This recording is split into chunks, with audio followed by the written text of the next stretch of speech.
Ya, selamat pagi. Pagi. Assalamualaikum warahmatullahi wabarakatuh. Waalaikumsalam warahmatullahi wabarakatuh. Sambil kita menunggu teman-temannya, kita langsung mulai saja ya, karena waktunya sudah lewat. Baik, Pak. Ya, hari ini anatomi fisiologi sistem persarapan.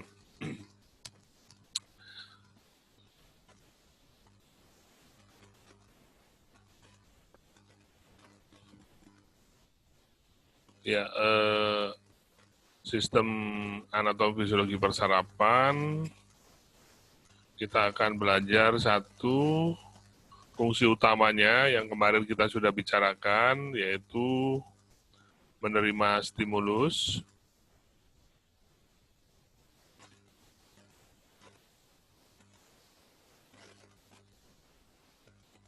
memproses informasi, serta memberi tanggapan atau respon terhadap rangsangan. Ini sudah kita bahas kemarin ya di materi brainstorm ya. Iya, Pak. Menerima informasi dalam bentuk rangsangan atau stimulus diterima oleh panca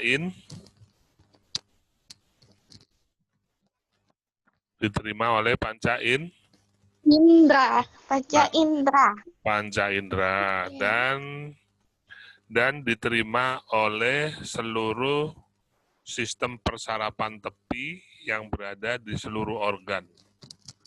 Contohnya misalkan organ perkemihan, ada produksi urin dari ginjal,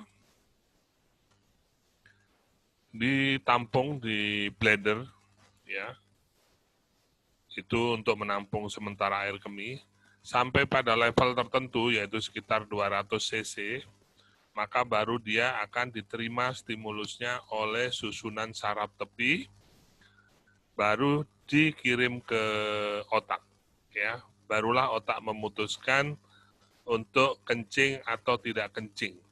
Ya. Kalau otak memutuskan kencing, maka terlebih dahulu otak akan memberitahu atau mencari tahu di mana toilet.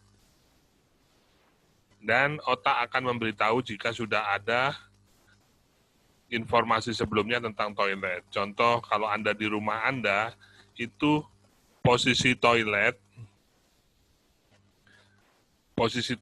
itu sudah ada di rekaman memori bawah sadar Anda, ya kan? Sehingga otak akan memerintahkan kaki untuk melangkah ke toilet. Sampai di toilet, otak akan memberitahu untuk masuk ke toilet, memeriksa air, memeriksa gayung, ya. Kemudian pintu ditutup. Setelah itu baru Anda merasa nyaman, baru otak akan menyuruh untuk membuka celana dalam, celana luar, kemudian duduk pada posisi yang pas, baru otak akan memerintahkan otot-otot sekitar panggul untuk berelaksasi. Setelah itu baru bisa terjadi proses pengeluaran urin.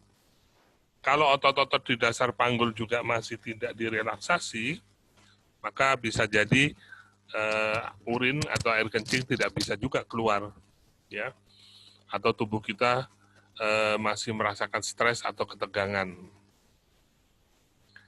Nah, kemudian yang terakhir tadi sudah direspon dengan berjalan ke toilet, kemudian kencing, ya. Itu adalah yang ketiga. Jadi fungsi utama otak itu selalu berkisar di antara tiga ini. Satu, menerima stimulus. Dua, memproses stimulus diterima di susunan saraf tepi, ya. Susunan saraf tepi. Susunan saraf tepi ini ada di panca indera dan ada di seluruh organ, ya. Jantung juga begitu. Dia akan memompa darah lebih cepat atau lebih lambat tergantung dari informasi yang diterima dari perintah otak. Otak akan bekerja memberi perintah apabila mendapat stimulus, ya. Misalkan otak memberitahu ada kekurangan oksigen, ya, diterima di susunan saraf tepi yang ada di otak, ada kekurangan oksigen. Kemudian pembuluh darah juga memberitahu ada kekurangan oksigen di dalam pembuluh darah. Dari kadar darah yang mengalir di pembuluh darah, itu ada saraf-saraf tepi ya yang bertugas untuk memonitor kadar oksigen. Maka ketika kadar oksigen turun, susunan saraf tepi yang berada di pembuluh darah akan memberikan informasi kepada otak atau susunan saraf pusat.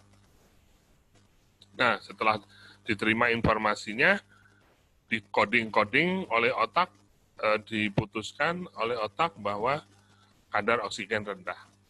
Maka proses di dalam otak itu kemudian otak menyuruh jantung untuk memompa lebih cepat, ya, untuk memenuhi kebutuhan oksigen di jaringan dan di otak.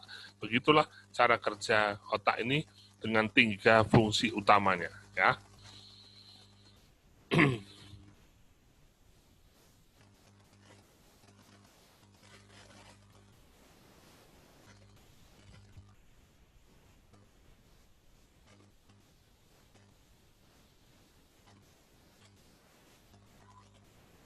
Ya. Kemudian otak sendiri, baik otak tepi maupun otak pusat, atau disebut susunan saraf tepi atau susunan saraf pusat, itu terdiri atas sel saraf. Itu merupakan jaringan. Jaringan itu dibentuk oleh ribuan sel yang ada di situ, ya. Nah, sel sendiri dibagi menjadi badan sel, dendrit, dan akson. Ini ya. Ini namanya body cell.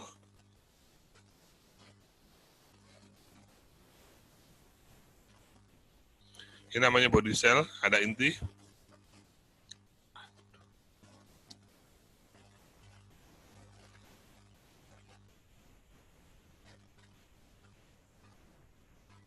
Ya, ini ada body cell, ada inti cell.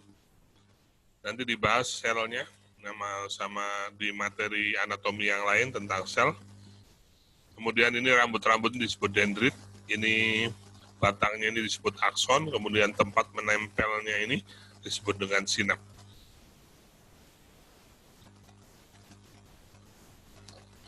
Oke. Nanti dibaca sendiri, ini materinya mudah. Kita lanjut ke yang lain.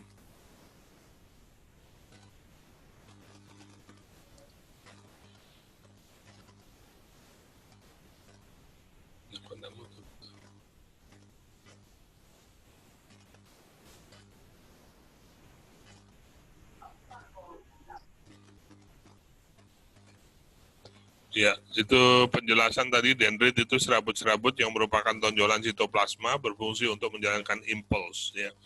Jadi rangsangan saraf itu merambat dari satu dendrit ke dendrit lain menuju ke badan sel. Dendrit merupakan percabangan dari badan sel saraf yang biasanya berjumlah lebih dari 1 pada setiap neuron. Kemudian akson merupakan tonjolan sitoplasma yang panjang, lebih panjang dari dendrit. Ya, kemudian di dalamnya ada neurofibril,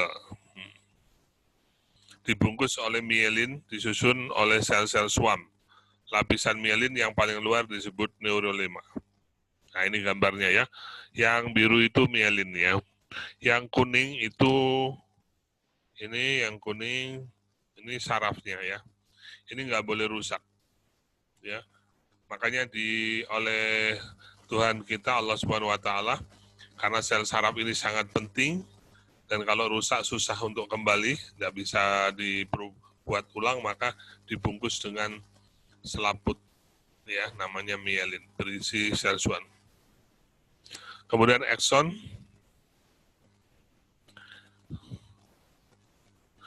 oke.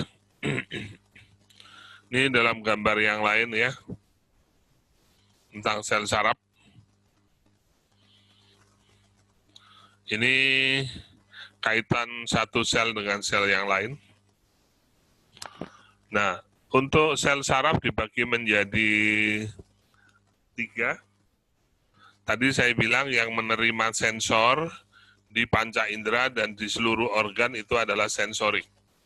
Yang membawa ke dalam otak itu namanya sel penghubung. ya, diterima sensorik, baru dibawa ke dalam otak untuk diproses. Kemudian dikeluarkan lagi oleh otak dalam bentuk perintah, ya, menuju sel motorik, sel yang bertugas untuk menggerakkan tulang dan otot. Ya, gitu. Jadi perintah dari stimulus masuk melalui sensor saraf sensorik, keluar dari perintah otak menuju ke otot dan tulang melalui sel motorik. Nah ini ya, sudah kita bahas tadi. Sel sensoris itu berada di seluruh panca indera. Kemudian lewat tulang belakang, medula spinalis ya, baru masuk ke otak. Oke.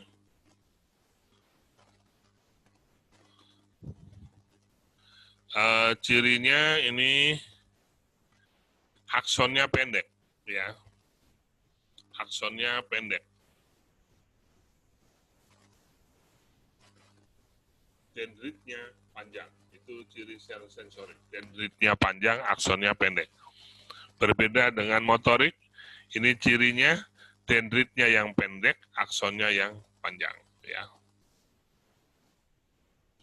Nah, ini motorik ini membawa impuls dari pusat susunan saraf di otak melalui tulang belakang sampai ke sel yang tepi, ya. Sel penghubung, neuron asosiasi atau sel saraf penghubung banyak terdapat di dalam otak dan sumsum tulang belakang. Neuron tersebut berfungsi menghubungkan atau meneruskan impuls dari sel saraf sensorik ke otak dan dari otak ke motorik. Nah, seperti ini ya gambarnya.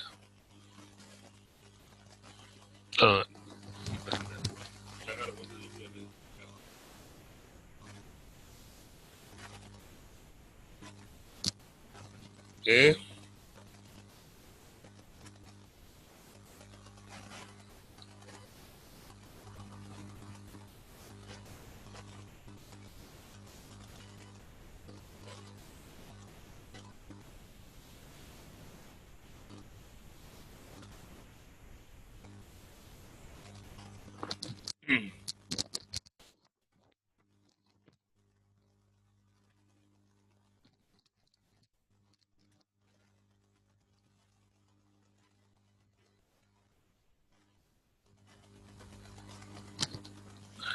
Maaf ini laptopnya agak lelet, ini agak lambat, banyakan memori.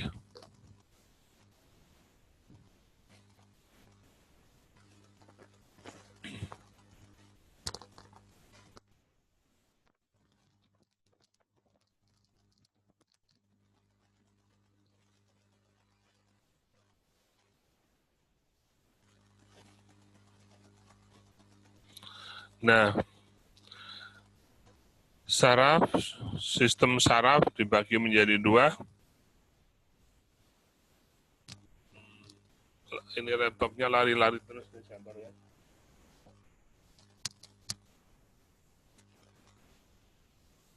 Saraf sadar, ya, dan saraf tak sadar. Untuk saraf pusat, otak medula spinalis, ya.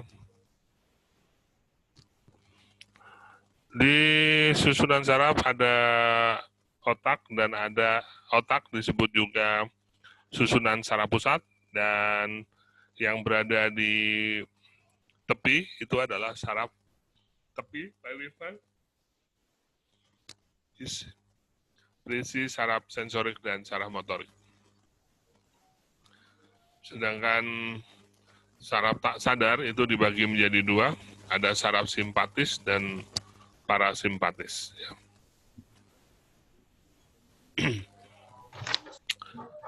Susunan saraf pusat itu adalah korteks cerebral, ini yang bentuknya kayak apa ini ya, sayur yang pahit itu, bisa juga seperti brokoli. Nah, ini ada sistem korteks cerebri yang dibagi menjadi 4 lobus, frontalis, parietalis, temporal, dan occipital. Ini untuk susunan saraf pusat besar. Ada otak kecil, namanya cerebellum. Ini ya, cerebellum yang menempel di bawah otak, fungsi keseimbangan. Di depannya ada pons, dan adalah medula oblongata. Di dalam otak yang tidak terlihat dari luar ada namanya sistem limbik. Ini nanti yang mengendalikan emosi, juga termasuk pengendalian produksi kelenjar-kelenjar hormon itu di sistem limbik.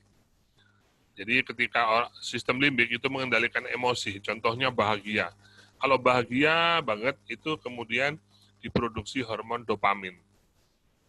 Ya, dopamin. Kalau takut itu ada memproduksi hormon adrenalin. Ya, kalau tegang, gelisah, takut tidak bisa, gelisah, itu akan memproduksi hormon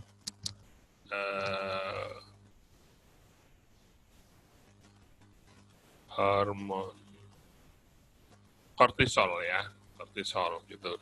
Dan masing-masing hormon itu kemudian membanjiri otak, ya. Nah di situ nanti ada efek ya. Kalau bahagia akan direspon lebih bahagia lagi ya dengan produksi dopamin tadi. Gitu. Jadi itu seperti lingkaran gitu ya. Ketika bahagia memproduksi dopamin, dopamin juga merangsang BSF untuk aktivitas bahagia. Seperti itu. Begitu juga kalau sedih, ya, sedih, takut, ya, memproduksi adrenalin, kemudian adrenalin akan membanjiri otak, ya, seperti itu. Ya, kemudian ada otak kecil di situ sebagai pusat keseimbangan. Untuk susunan saraf pusat ini dalam tubuh manusia merupakan pusat koordinasi. Oke, diliputi oleh selaput, dilindungi oleh selaput namanya meningens. Meningens ya. Meningens sendiri ada beberapa lapisan, dura mater, arachnoid, dan pia mater. Ya. Ini anatomi otak dari kulit, bawah kulit, tulang, kemudian meningen, ya ada 3 lapis, baru otak ya. Oke, bagian otak. Nah, otak juga dilindungi oleh cairan ya. Cairan di dalam otak ini nanti akan bisa mengakibatkan hidrosefalus ya. Kalau produksinya tidak seimbang antara produksi dengan penyerapan. Kelainan itu namanya hidrosefalus. Sering terjadi pada bayi yang kepalanya membesar ya. Kalau pada orang dewasa, kalau cairannya terganggu, kepalanya tidak bisa membesar, tetapi menekan ke dalam otak karena dia tidak bisa mendorong keluar karena ada tulang, menekan ke dalam, menekan otak dan bisa terjadi gangguan otak bahkan kematian mendadak.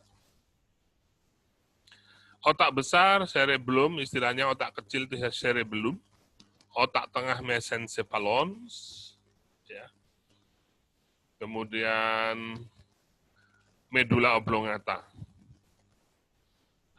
Kemudian ada pons, kemudian ada medula spinalis ya. Ini gambarnya untuk sistem limbik.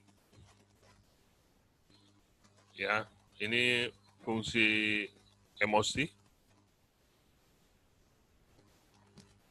Otak besar atau cerebrum atau cerebral ya, lapisan ini hanya dimiliki oleh manusia ya. Yang sempurna fungsinya untuk kecerdasan. Ya. Kemudian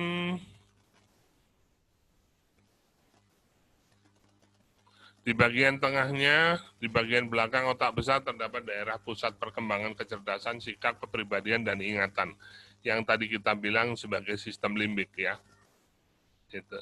Jadi kecerdasan yang sesungguhnya itu ada di situ, kemudian kepribadian, apa saja karakter kita, kepribadian kita, kemudian sikap kita setiap hari, kontrol terhadap sikap, dan memori, ya, memori jangka panjang. Itu ada di sini. Bagian tengah dan belakang. Ya, ini tadi kita bicara lobus-lobus, bagian depan ini yang warna kuning ada lobus frontal, ya. Di sini terdapat motor speech area. Jadi kalau saya mau bicara, otak saya di bagian frontal ini harus berfungsi normal. Kalau tidak normal, saya akan kesulitan untuk berbicara. Ya, kemudian ada parietal, occipital, temporal, ya. Parietal, occipital, temporal. Ini otak kecil. Ya. Untuk di daerah antara parietal dan temporal yang diarsir warna hijau ini ada general interpretative area, ya. Jadi kalau kita mau menginterpretasi terhadap kombinasi warna, lukisan, dan lain-lain itu fungsinya ada di sini. Kalau ini rusak karena stroke atau karena perdarahan atau trauma, maka kemampuan kita dalam membuat interpretatif bisa menjadi rusak. Contohnya ada orang senyum sama kita, tetapi ada pasien stroke, ada orang datang mengucapkan salam tersenyum, tapi pasiennya malah menangis. Ya, itu terjadi kesalahan interpretasi.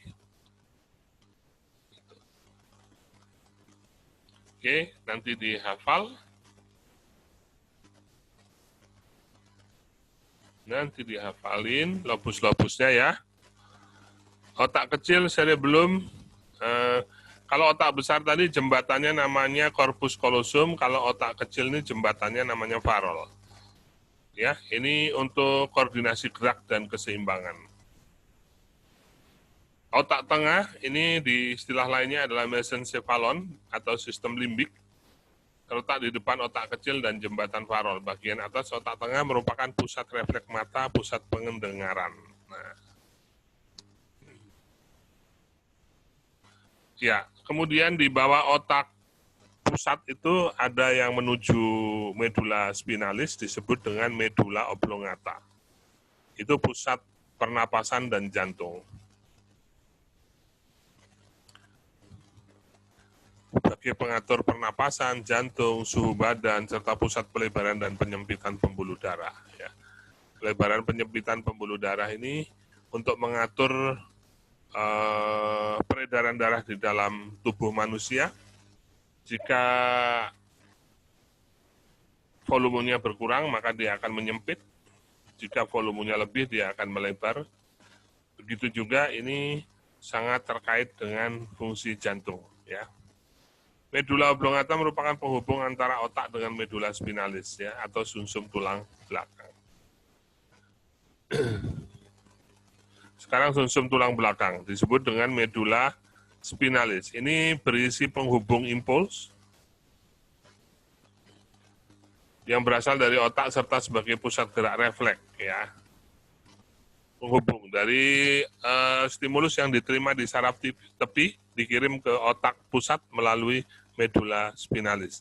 Kalau untuk yang bagian tertentu. Untuk bagian muka dan wajah ini langsung dalam bentuk saraf yang ada 12, ya.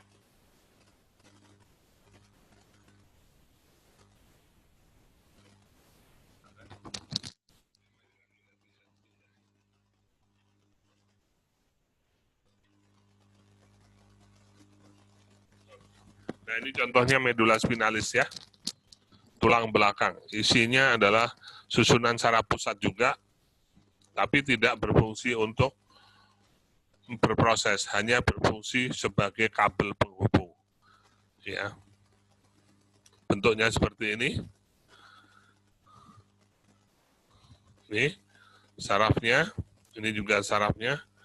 Ini saraf sensoris, Ini masuk ke sini, set ke sini, sampai sini dikirim ke otak, berproses di otak, lalu turun perintah lewat sini, ya, keluar dari tubuh.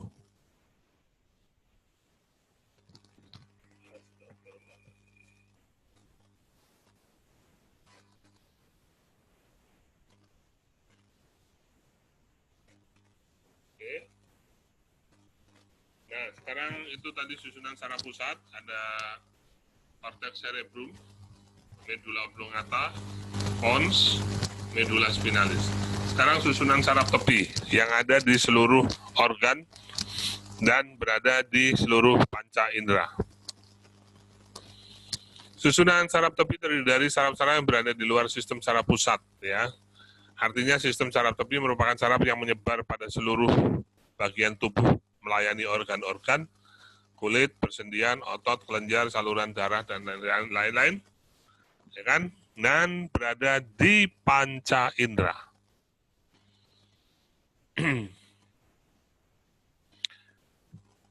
Menurut asal atau hubungannya, sistem saraf tepi dibedakan menjadi saraf otak, kranial, dan saraf spinal, ya. Saraf kranial itu tidak melewati medulla spinalis, dia langsung keluar dari otak. Contohnya yang mempersarapi mata, wajah, hidung, mulut, telinga, itu langsung keluar dari otak, ya, disebut dengan saraf kranialis. Jumlahnya ada 12. Sedangkan saraf spinalis itu jumlahnya ada 32 yang keluar melalui medulla spinalis. Saraf otak, saraf kranial, saraf yang keluar dari otak menuju alat indera, misalnya mata, telinga. Nah, sudah saya jelaskan. Saraf kranialis 12, saraf spinal 32. Oh, 31, saya koreksi. Oke, saraf spinal pada saraf yang keluar dari medulla spinalis menuju alat gerak tubuh seperti lengan, kaki, otot, dan lain-lain. Ya. Nah, saraf ini gabungan dari sensoris dan motoris. Untuk saraf kranial, N1 disebut dengan, tadi ada 12 ya, saraf kranial, mulai nervus kranialis 1, nervus kranialis 2, 3, 4, 5, 6, 7, 8, 9, 10, 11, 12. Ya. Fungsinya masing-masing ada di sini. Nervus ke-1 disebut olfaktorius, tempatnya di hidung. Ya. Nervus opticus untuk penglihatan, nervus oculomotorius, abdusen, dan trochlearis, ini 3 saraf ini menjadi satu, fungsinya menggerakkan bola mata, kontraksi pupil, membuka mata, dan menutup mata. Jadi kalau saraf ini terganggu, matanya akan tidak bisa terbuka dan tertutup. Ya, bola matanya tidak bisa bergerak, dan kalau di center matanya, pupilnya tidak bisa melebar atau menyempit. Saraf kranial nervus yang kelima, trigeminus, ya, mempersarapi sekitar wajah. Ya. Kemudian mengunyah. Nervus yang ketujuh, facialis, mempersarapi otot ekspresi wajah dan lidah. Ya. Yang kedelapan, opticus atau auditorius, fungsinya pendengaran dan keseimbangan. Glosopharyngeus ini dan pagus 9 dan 10, ini fungsinya mempersarapi paring untuk refleks muntah dan menelan. Ya. Kalau ini rusak, maka orangnya tidak ada refleks muntah. Jadi kalau ada air mau masuk ke paru-paru ya masuk aja, nggak seperti kita yang kemudian kalau ada air mau masuk ke jalur trakea itu akan direspon dengan refleks muntah, ya. Begitu juga kalau saraf ini rusak, tidak bisa menelan, dia kesulitan menelan. Makanya kalau ada kasus seperti ini, harus belajar lagi seperti anak-anak, mulai belajar menelan dengan bahan seperti cincau gitu ya. Dikasih ke pasien untuk belajar menelan. 11, mempersarapi musculus sternocleidomastoideus, mengangkat bau dan menoleh. Kalau ini terganggu, tidak bisa menoleh atau mengangkat bau. Yang terakhir, hipoglossus, fungsinya menggerakkan lidah, menjulurkan lidah. Jadi tesnya untuk nervus 12 dengan cara pasiennya disuruh, tolong Bu, lidahnya dijulur, Nah, kalau bisa menjulurkan lidah, berarti nervus 12, hipoglossus bukan nervusnya ya. Nervusnya ini ada jalur keluarnya dari otak. Berarti otaknya untuk menggerakkan dan menjulurkan lidah ini masih berfungsi normal. Nah, ini saraf kranialis ya. Tadi udah dijelasin, ini tinggal gambarnya. Ini saraf spinal ada 32, yaitu saraf yang keluar dari medula spinalis ya. Ya, seperti itu. Kedua saraf tersebut pada sistem saraf tepi juga terdapat saraf sadar dan tak sadar. Disebut dengan saraf otonom untuk saraf sadar, dan yang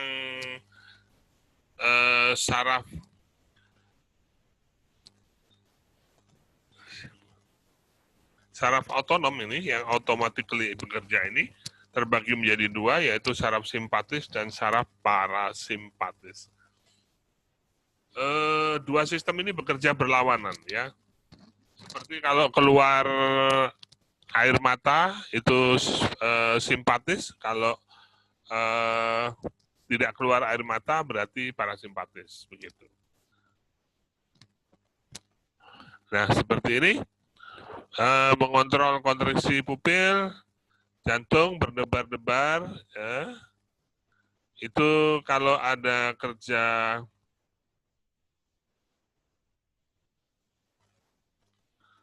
dari simpatis bekerja, jantungnya berdebar. Kalau parasimpatisnya yang bekerja, jantungnya akan dibuat melambat. Ya gitu. Jadi kerjanya saling berlawanan. Oke. Kemudian hemisfer kiri, hemisfer kanan yang ada pada korteks cerebral. Cerebral cortex adalah bagian paling luar yang menutupi hemisfer. Hemisfer cerebral adalah yang disebut sebagian besar orang sebagai otak. Ya, hemisfer cerebral itu adalah otak. Dibelah dua menjadi kanan dan kiri. Mengatur perilaku yang sangat kompleks, setiap hemisfer dibagi 4 lobus. Ya, ini tadi ya. Berarti 4 lobus ini adanya di sebelah kiri, 4 lobus lagi adanya di sebelah kanan ya. Dan masing-masing hemisfer ini memiliki fungsi yang berbeda. Ya. Hemisfer kanan dan kiri ya bekerja berlawanan pada ekstremitas persilangan disebut diskusasio piramidalis ya. Jadi hemisfer kanan itu mempersarapi tubuh sebelah kiri, dan hemisfer kiri di dalam otak kita itu mempersarapi tubuh bagian kanan. Persilangannya itu disebut diskusasio piramidalis ya. Kemudian hemisfer kanan, hemisfer kiri ini ada jembatannya, namanya jembatan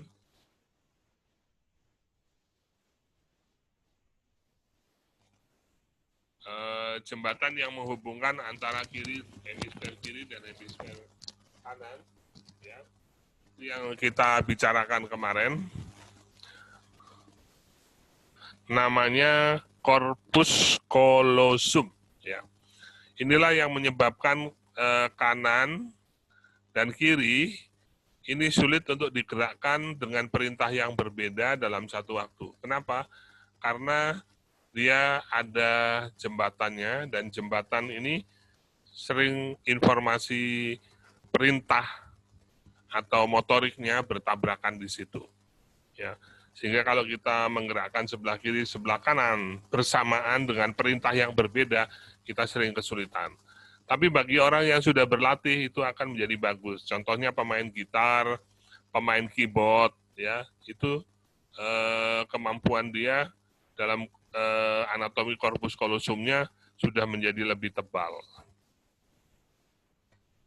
Ya. Contohnya di sini ya. Untuk mempersarapi tangan kiri itu adanya di hemisfer sebelah kanan. Untuk memerintahkan gerak tangan kanan itu perintahnya adanya di sebelah otak hemisfer sebelah kiri. Ya gitu ya. Jadi dia bersilang. Berikutnya adalah sistem limbik. Sistem merupakan struktur yang memiliki fungsi kritis, ya, yaitu memori, apresiasi pengalaman, motivasi, dan emosi. Jadi kalau sistem limbiknya ini rusak karena stroke atau karena trauma, itu emosinya menjadi tidak stabil. Misalkan ada orang mengatakan kepada pasien itu, "Assalamualaikum Bapak," ternyata dia menangis terseduh-seduh, ya, berarti emosinya terganggu. Atau hal-hal yang kecil saja membuat dia bereaksi emosi berlebihan. Ya, misalkan lambat diberi makan, nangis, dia terseduh-seduh. Itu berarti gangguannya ada di sistem limbik. Ya, sistem limbik ini yang memegang peranan mengendalikan emosi. Begitu juga motivasi. Anda kok merasa tidak memiliki motivasi ya untuk hidup, untuk mendapat kesuksesan, untuk hidupnya itu bisa berhasil, nggak punya motivasi untuk hal-hal seperti itu, berarti sistem limbik Anda itu rusak. Ya, mungkin Anda kebanyakan makan yang mengandung kimia. Ya, banyak ada di ikan laut, ya, itu banyak kimia untuk pengawetan, itu juga bisa merusak sel-sel otak. Sistem limbik ini terdiri dari hipokampus dan amigdala berperan dalam mekanisme stres. Tuh, ya, Anda yang kalau mau ujian stres, nah itu berarti sedang melatih sistem limbiknya. Sering-seringlah cari penyebab stres ya, supaya sistem limbiknya berkembang, gitu ya. Oke, ini fotonya, ini gambarnya hipokampus dan amigdala ya. Oke.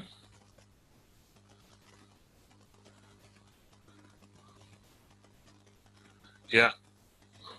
Terakhir refleks. Refleks ini dalam bentuk sadar ya.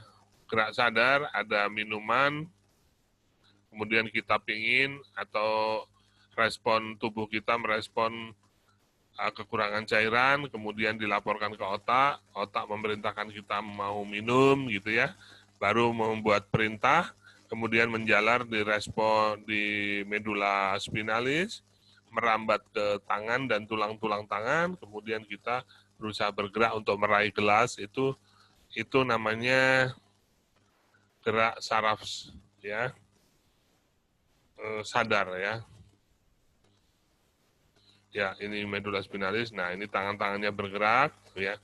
Nah, kemudian itu 3 tahapan tadi ya, fungsi utamanya ada sensoris, ada stimulus, ada proses dalam otak besar, dan ada respon di motorik.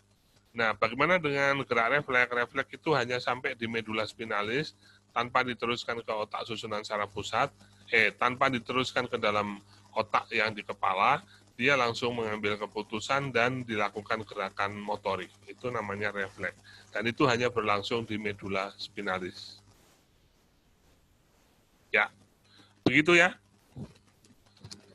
Ada pertanyaan nggak? Materinya memang tadi nanti bisa dibaca sendiri, ditelaah pelan-pelan ya.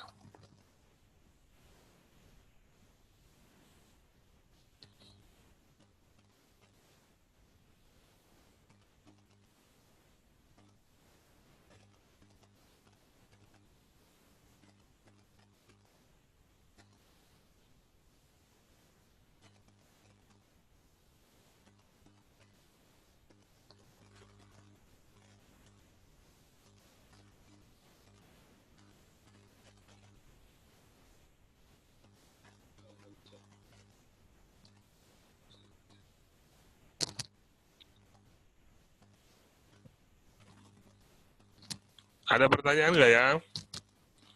Kalau nggak ada, kita akhiri dulu. Karena ini hari Jumat, saya minta izin dulu. Tidak ada, Pak. Partisipan kita berapa ini, Sipen? Ada berapa orang yang ikut kuliah?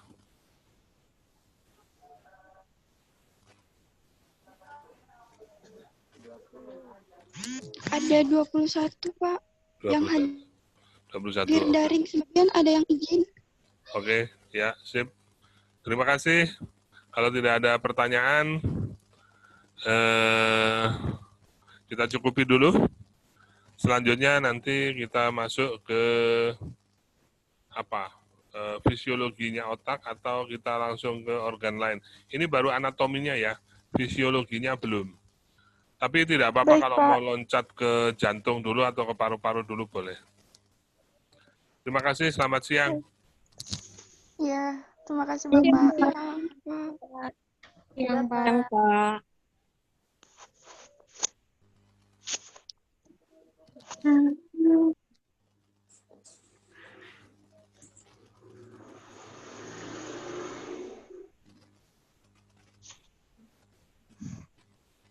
Gri.